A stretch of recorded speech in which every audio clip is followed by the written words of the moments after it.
Assalamualaikum warahmatullahi wabarakatuh.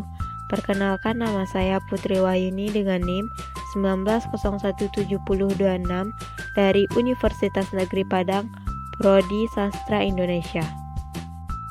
Video kali ini kita akan membahas mengenai materi tokoh dan perwatakan. Dalam materi tersebut, kita akan mengulas mengenai penokohan dan perwatakan, jenis tokoh, dan motivasi tokoh.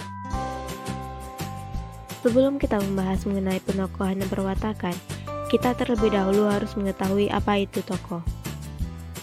Tokoh ini merujuk pada pelaku cerita, yakni individu-individu yang muncul dalam cerita.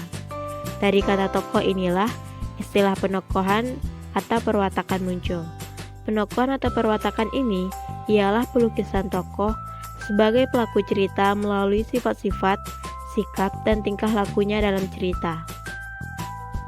Tetapi, sebenarnya antara penokohan dan perwatakan sedikit berbeda. Penokohan adalah cara pengarang melukiskan tokoh, sedangkan perwatakan ialah cara pengarang dalam menggambarkan watak dan kepribadian tokoh. Namun karena keduanya saling berkaitan satu sama lain, pembahasan keduanya disatukan.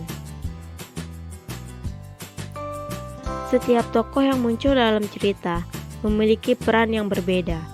Berikut jenis tokoh berdasarkan perannya dalam cerita. Yang pertama adalah protagonis. Ialah tokoh yang banyak disenangi oleh pembaca, karena digambarkan dengan sifat-sifat yang baik, seperti penolong, optimis, jujur, dan sebagainya. Yang kedua adalah antagonis. Tokoh yang banyak dibenci oleh pembaca, karena memiliki sifat yang jahat, kasar, dan berlawanan dengan peran protagonis. Yang ketiga adalah tritagonis. Tokoh ini bersifat netral dan menjadi penengah di tengah konflik yang ada antara protagonis dan antagonis. Yang keempat adalah deuteragonis. Adalah tokoh yang berada di belakang protagonis serta membantunya dalam menyelesaikan konflik. Yang kelima adalah foil. Ialah tokoh yang menjadi pendukung dari antagonis. Ada juga jenis tokoh berdasarkan wataknya, yaitu tokoh sederhana, tokoh yang bersifat dan tingkah lakunya datar, monoton, serta hanya mencerminkan satu watak. Yang kedua adalah tokoh bulat, di mana sifat dan tingkah laku tokoh bulat ini mengalami perubahan. Dalam cerita, tokoh pasti melakukan tindakan tertentu. Tindakan yang dilakukannya pasti didasari oleh alasan tertentu pula. Alasan tokoh melakukan tindakan itulah yang disebut motivasi.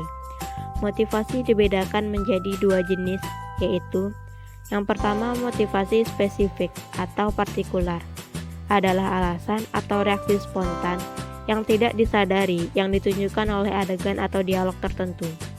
Yang kedua, motivasi dasar, adalah suatu aspek umum dari satu tokoh atau hasrat dan maksud yang memandu tokoh dalam melewati keseluruhan cerita. Terima kasih telah menyaksikan video ini. Jangan lupa subscribe, like, comment, and share.